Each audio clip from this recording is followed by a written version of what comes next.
Well. Mercedes, ladies and gentlemen, breaking news. Mercedes could be, and quite possibly, are the team, one of the three teams that are in breach of the budget cost cap. Budget cost cap. I can never say that in quick succession.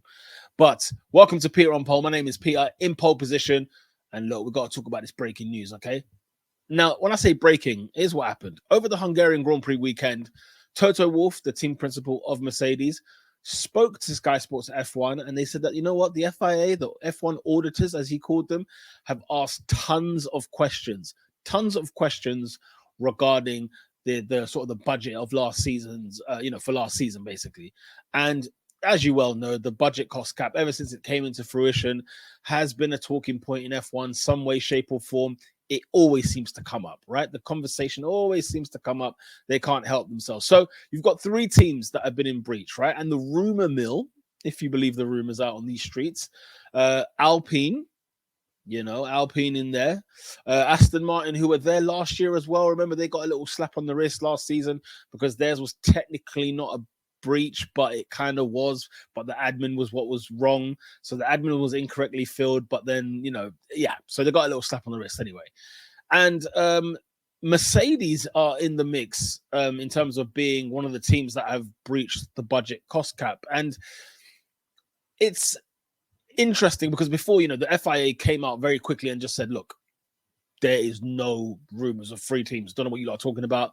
We categorically cannot agree, confirm that three teams are in question for breaching the budget cost cap. Now, I don't know why it was in FIA's interest to come out and say, you know what, we haven't, there's no three teams in line here. Because what benefit is it for them? I don't know whether it's a case of, are they trying to save face? Are they trying to, I don't know, is it because the budget cost caps themselves, the ruling, is it because of that? Maybe it's a bit of a, I don't know, like a nothing rule book. I don't know. I don't know why the FIA felt the need, but I always thought that was kind of strange as soon as they came out and categorically said that there is no breaching of the budget cost cap. However, Toto Wolff has kind of opened something here. If not open the lid, at least put it ajar, where he's basically said the FIA are asking tons of questions, people. And we need to get to the bottom of it. We need to find out exactly what is going on at Mercedes, because the FIA, the F1 auditors, they are scouring through, scrutinizing every single detail that is going on in Mercedes. And if the FIA have a lot of questions, if they are asking tons of questions, if we are to believe what Toto Wolff has said, Mercedes fans need to be worried. They need to be worried. They need to be concerned because, if there's nothing really going on, nobody's asking too many questions. If the police investigate on something and they're asking you series after series of questions, tons of questions, a lot of questions, well, guess what? You could be in some serious trouble here. Or at least you're part of an investigation that you probably don't want to have any business being a part of. So, the fact that the FIA are there scouring the books. Now, Mercedes is a huge team. It's got hundreds upon hundreds of employees, right? So maybe there's a lot of things to consider, and maybe that's what's making them take the process a bit longer with a team like them. But again, they would have gone through this in 2021. They would have gone through this in 2022. So you would assume 2023 will be no different. That remains to be seen. But, Mercedes, I think as a fan of Mercedes, not me per se, but as in if you're a fan of Mercedes, then guess what? I think there's a time to start getting a bit twitchy. And the reason I'm saying get a bit twitchy is purely on the basis that this year, Mercedes, as of last year, as of the year before, they're just not Mercedes, are they? They're just not here, And here's the thing. The last thing they need on their books is this conversation, is to be talking about them in this light. We should be talking about Mercedes in terms of fighting for the championship, in terms of fighting for race wins, pole positions in qualifying. And, salute to Lewis Hamilton for getting that pole position in Hungary. But look at the performance on race day. The car, when it's heavy, it seems to not perform at all. But when the car is light, it kind of catches up. It comes back to itself again. A lot of things for them to consider, right? Now, why we even need a budget cost cap? You know, we could be here all day long till the cows come home. We could be singing to the hills. It's a debate for another show. But, you know, whether it should be here, you know, it's a debate show. This is why we're here. We want to talk about things that should and shouldn't be in Formula One. The budget cost cap, you know, the idea was to bring the money all together and to sort of, you know, allow the smaller teams to sort of catch up with the big teams. So if Mercedes are having a bad year like they are now, 9 times out of 10, they would spend about 400 million, bang, and cure the problems that they've had. Now they've got an issue. Guess what? They can't really spend the 400 million because that's going to be way over the budget cost cap. But the problem you'd have with that now is look at a Red Bull, for example. They're gone. The Formula One 2023 season is gone. It's over. Red Bull have won the Constructors. Max Verstappen has won the Drivers' Championship. Okay? There is no debate. And it's not even like, oh, Sergio Perez versus Max Verstappen. Maybe we can dabble. We can have a little conversation. Do you know what I mean? It's over. It's done. Okay? So does the budget cost cap really help? Because right now, I think a lot of fans, unless you're a Max Verstappen fan, unless you're a Red Bull fan, and even then I would even argue they would probably want to see this. They would rather see Ferrari and Mercedes slap a 400 mil and get the car back to where it needs to be, fighting for race wins and championships. And it's good for the sport.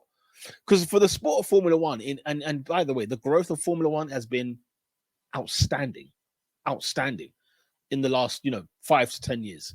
It's been outstanding. Now, I don't want to say this is hurting the sport because that's not fair. I don't think it's fair.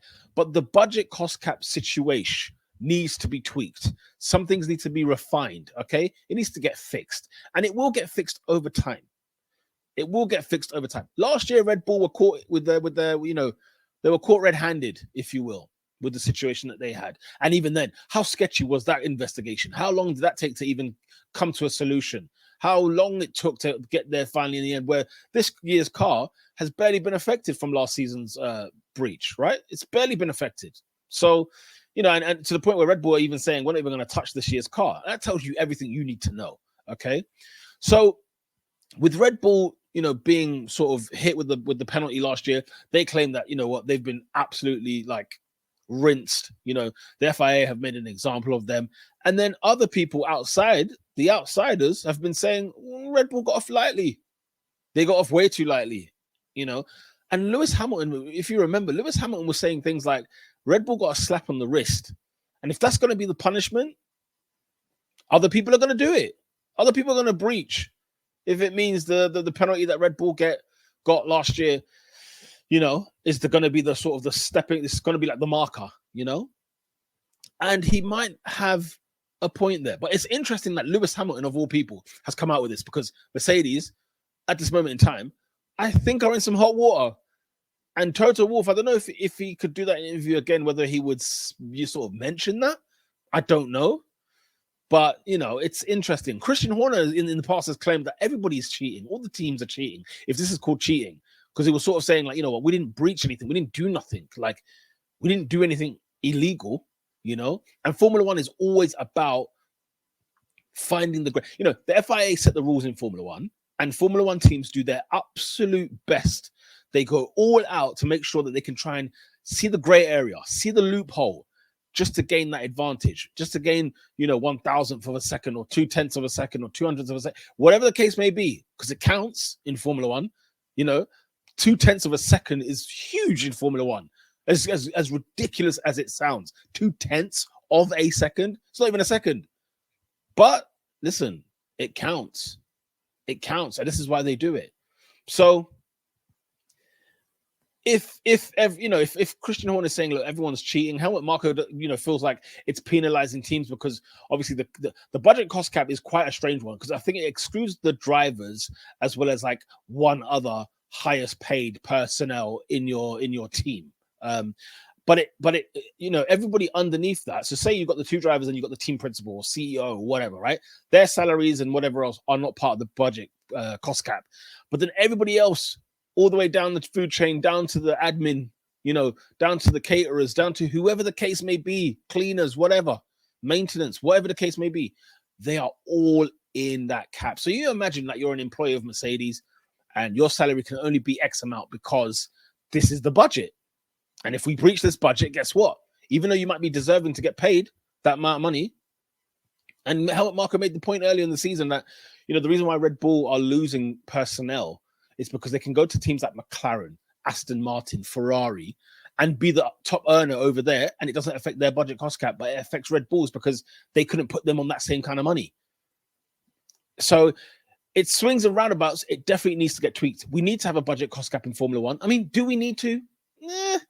I don't know. I'm still on the fence because I look at it from a football perspective. As you can see, I'm a gooner, right?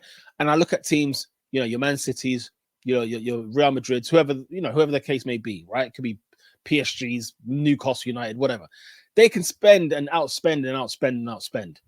And no matter what, the likes of let's for argument's sake, you know, for maybe an Arsenal, but maybe more so like a Leicester City and Everton and Aston Villa, they could never win the Premier League unless they had an owner throwing in hundreds of millions every single year. And Newcastle are showing it. Newcastle were nowhere to be found a couple of years ago before the Saudis came in and took over. Now they're Champions League football. Now they're buying players at 60, 70 million a piece. So, you know, if you don't have a cap, right, it means that you have to wait for like kind of the billionaires and all these people to come and own these football clubs and spend the money, own the Formula One team, spend the money. If you've got a budget cost cap, what can happen is that teams, the lower teams really who it affects, can't progress, even though that was the whole idea, that was the whole point. We'll have to see how it is. Listen, it's still in its infancy, so we don't really know what to make of the budget cost cap, but it's got its pluses and its minuses for sure. But, you know, regardless of all of that, right? Regardless of all of what we're talking about here, Toto Wolff mentioning the fact that the FIA are asking a series of questions, a load of questions, puts Mercedes at risk. They're in some big trouble because if they get found for breaching the budget cost cap with the car that's not even really that good, then good grief. This team has been asleep since Abu Dhabi 2021. And if I remember correctly, Toto Wolff said everyone's got a target on their back that summer, right? That winter, rather. And last year, 2022, they were awful, dreadful. They started this year, awful, dreadful. But this time, they've actually come to their senses and said, look, our philosophy, we've got to change it. We're wrong. We're wrong about this situation. And they've brought out a car now which has some dignity. It has some integrity. But in races, it's weird. It's a weird one because it has two different personalities in a race. In quali, it can be quick. We've seen a pole position from Lewis Hamilton this season. And to be fair, you know, we had a George Russell pole last year, didn't we? You know, and so it's interesting what Mercedes are up to. But, you know, as they're getting steady, as they're getting back to normal, the last thing they need is this. Mercedes, get your act together. You don't need to be anywhere near this kind of information, anywhere near this kind of news. They do not need to be having this. And if they are found for doing it, then they need to be low key and have a look and work on that car for next season. Red Bull have said we are done with this season. We're switching to next year. And Mercedes need to be doing the same thing. Let me know your thoughts in the comment section below because I want to know what you guys. If you're a Mercedes fan, let me know. If you're not a Mercedes fan, let me know about this whole situation. Are Mercedes in big trouble? I think they are. I think they're a team that have breached the budget cost cap purely on what Toto Wolff has said over the weekend at the Hungarian Grand Prix. And if you like Formula One content like this, make sure you smash a like on this video. Subscribe to the channel. My name is Peter on pole.